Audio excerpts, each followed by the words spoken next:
السلام علیکم ورحمۃ اللہ وبرکاتہ۔ الحمد للہ وکفی وسلام علی عبادہ الذین اصطفی، اما بعد، اعوذ باللہ من الشیطان الرجیم، بسم اللہ الرحمن الرحیم۔ قال اللہ تعالی ورتل القرآن ترتیلا، قال النبی صلی اللہ علیہ وسلم ان هذا القرآن انزل على 7 احرف فقرؤوا ما تيسر منه۔ حضرات گرامی، جیسا کہ آپ حضرات کے علم میں ہے کہ اس وقت 11 بج چکے ہیں اور زیادہ دیر تک مائک کا استعمال بھی مناسب نہیں ہے۔ بہتر ہوتا، اچھا ہوتا کہ مغرب بعد ہی فوراً پروگرام شروع ہو جاتا اور اپنے صحیح ٹائم پر ختم ہوتا، لیکن چونکہ یہ مجلس فن تجوید اور قراءت سے متعلق ہے، خصوصاً آپ نے ابھی اکابرین کا وعظ اور تقریر سنی، ان باتوں کو تکرار نہ کر کے چند باتیں عرض کرتا ہوں۔ ہمارے محترم حضرت قاری محمد آصف صاحب قاسمی دامت برکاتہم، بانی و محتمم مدرسہ تجوید القرآن دیوبند، میں ان کو مبارکباد دیتا ہوں کہ جہاں ام المدارس دارالعلوم وقف دیوبند یا دارالعلوم دیوبند موجود ہیں اور الحمدللہ وہاں فن تجوید اور قراءت سے متعلق فن کی بہت بڑی اشاعت ہو رہی جو پوری دنیا کے اندر مشہور اور معروف ہے، لیکن اس کے باوجود اس فن سے متعلق مزید اور بھی ضرورتیں ہیں۔ مزید مدارس کا قیام، فن تجوید کے متعلق افراد سازی، فن تجوید کو پڑھ کر اپنے اپنے وطنوں پر، اپنے اپنے محلوں پر اسی طرح سے قرآن پاک کو پڑھانا جیسا کہ حدیث پاک کے اندر اور قرآن پاک کے اندر فرمایا گیا ہے اور کہا گیا ہے۔ میں آپ کو اس وقت کچھ تفصیلی باتیں بتاتا اگر وقت ہوتا۔ میں حضرت قاری صاحب سے درخواست کروں گا کہ جب ایسے پروگرام ہو تو خاص طور سے فن تجوید قراءت ہی سے متعلق زیادہ باتیں ہونی چاہیے۔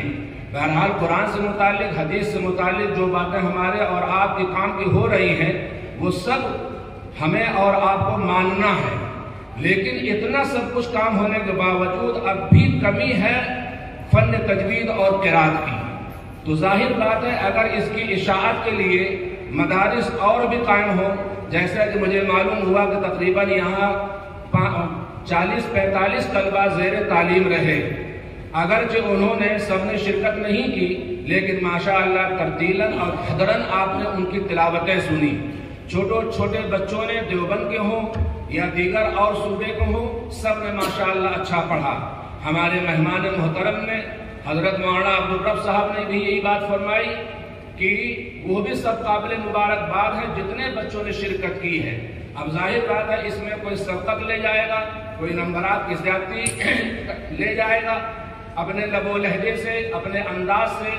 اپنے حوصلے کے ساتھ، قواعد تجوید کے ساتھ۔ بہرحال میں اتنا بتانا چاہوں گا، یہاں عوام بھی ہے اور خواص بھی ہے اور خاص طور سے مدارس کے لوگ ہیں۔ حضرت مولانا اشرف علی تھانوی رحمۃ اللہ علیہ کا بار بار آپ نام سنتے ہیں اور انشاءاللہ تا حیات سنتے رہیں گے۔ جہاں حضرت مولانا بہت بڑے عالم تھے، بہت بڑے فقیہ تھے، تو بہت بڑے قاری تھے، جیسا کہ ہمارے محترم حضرت مولانا محمد راشد صاحب العازمی نائب محتمم دارالعلوم دیوبند بھی بیان کر کے گئے۔ حضرت کا ذکر حضرت مولانا عبدالرب صاحب نے بھی لیا اور میں بھی لے رہا ہوں۔ یہ کہا گیا حضرت کے بارے میں کہ جب مدرسہ سولتیہ پہنچے ہیں اور حضرت قاری عبداللہ مکی رحمۃ اللہ علیہ سے انہوں نے فن تجوید قراءت کو حاصل کیا ہے، تو اپنے استاد حضرت مولانا قاری عبداللہ مکی کا لب و لہجہ اور طرز اتنا اچھے انداز میں نقل کر لیتے تھے اور نقال ہو گئے تھے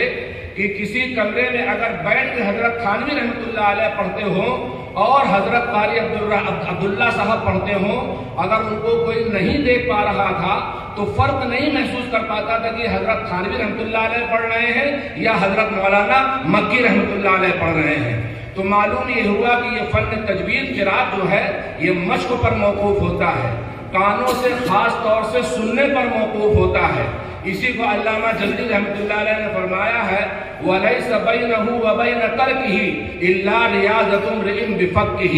اگر اس کو آپ حاصل کرنا چاہتے ہیں، اس کو آپ پڑھنا چاہتے ہیں، اس پر آپ عمل کرنا چاہتے ہیں، تو اپنے منہ سے جبڑے سے بار بار اس کا تکرار کیجیے، اس کو مشق کیجیے، تو اس کو حاصل کرنے والے بن جائیں گے۔ اگر اس کو ترک کرنا ہے، چھوڑنا ہے، تو اپنے زبان سے اور منہ سے پڑھنا اس کو چھوڑ دیجئے کہ اس کے ترک کرنے والے بن جائیں گے۔ 11 دلیلوں کے ساتھ فن تجوید قرات کو ثابت کیا گیا ہے۔ اس میں سے میں نے خود ایک آیت پڑھی وَرَتِّلِ الْقُرْآنَ تَرْتِیلًا، دوسری آیت وَرَتَّلْنَاهُ تَرْتِیلًا، تیسری آیت الَّذِینَ آتَیْنَاهُمُ الْکِتَابَ یَتْلُونَهُ حَقَّ تِلَاوَتِهِ۔ اللہ کے پیارے حبیب جناب محمد مصطفیٰ صلی اللہ علیہ وسلم کی احادیث بہت اس میں موجود ہیں۔ اقرأوا القرآن بلحون العرب زینوا القرآن باصواتکم ان اللہ یحب ان یقرأ القرآن وغیرہ وغیرہ۔ اسی طرح سے علامہ جزیر رحمۃ اللہ علیہ فرماتے ہیں والأخذ بالتجوید حتم لازم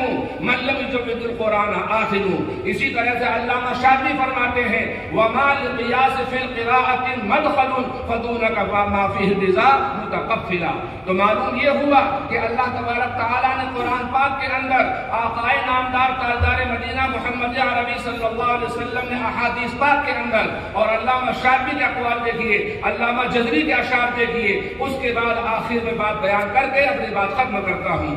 جب حضرت مولانا اشرف علی تھانوی رحمۃ اللہ علیہ نے جو جوال القرآن اردو کے اندر کتاب پڑھائی جاتی ہے، اور دونوں دارالعلوم نہیں بلکہ پورے دنیا کے اندر جتنے مدارس ہیں فن تجوید کے اندر اور قرات کے اندر یہ داخل نصاب کتاب ہے۔ اسی طرح سے حضرت مولانا اشرف علی تھانوی رحمۃ اللہ علیہ جن کو ہم کہتے ہیں کہ انہوں نے 1400 کتابیں لکھی ہیں، تو جہاں حضرت نے روایت حفظ کے اندر جمال القرآن لکھی ہے، تو اسی طرح سے حضرت نے تنشید الطبع فی اجراء السبع کے عنوان سے ایک سبع قرات کے اندر لکھا ہے۔ اس میں سبع اور عشرہ کے تمام روات اور تمام ائمہ اور تمام راویوں کے اور تمام طرق کے نام شمار کرائے ہیں۔ تو معلوم یہ ہوا کہ مجدد ملت حضرت مولانا اشرف علی تھانوی رحمۃ اللہ علیہ جہاں بہت بڑے فقیہ تھے اور جہاں بہت بڑے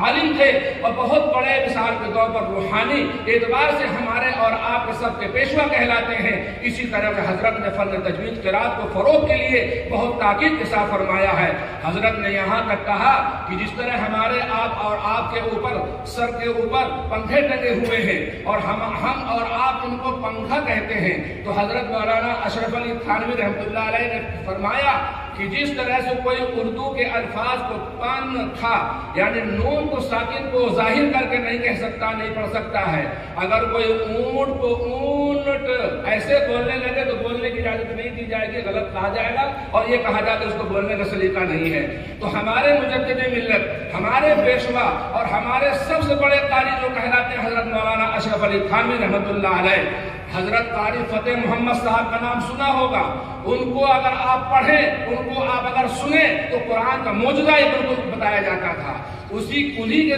بارے میں کہا گیا ہے کہ جب حضرت مولانا اشرف علی تھانوی رحمۃ اللہ علیہ سے مرید ہوئے حضرت قاری فتح محمد صاحب، ہمارے 2 واسطوں سے حضرت مولانا قاری سید صدیق احمد صاحب بانوی رحمۃ اللہ علیہ کے واسطے سے حضرت قاری فتح محمد صاحب ہمارے 2 واسطوں سے ایک واسطے سے استاد ہوتے ہیں۔ پانی پت کے رہنے والے تھے، پھر مکی ہو گئے ہیں۔ اللہ تبارک تعالیٰ نے وہ نابینا تھے، لیکن شاطبی کتاب ہے جس کو 1173 اشعار کے نام سے آپ جانتے ہیں۔ حضرت امام کیا نام شاطبی کے مصنف جو ہیں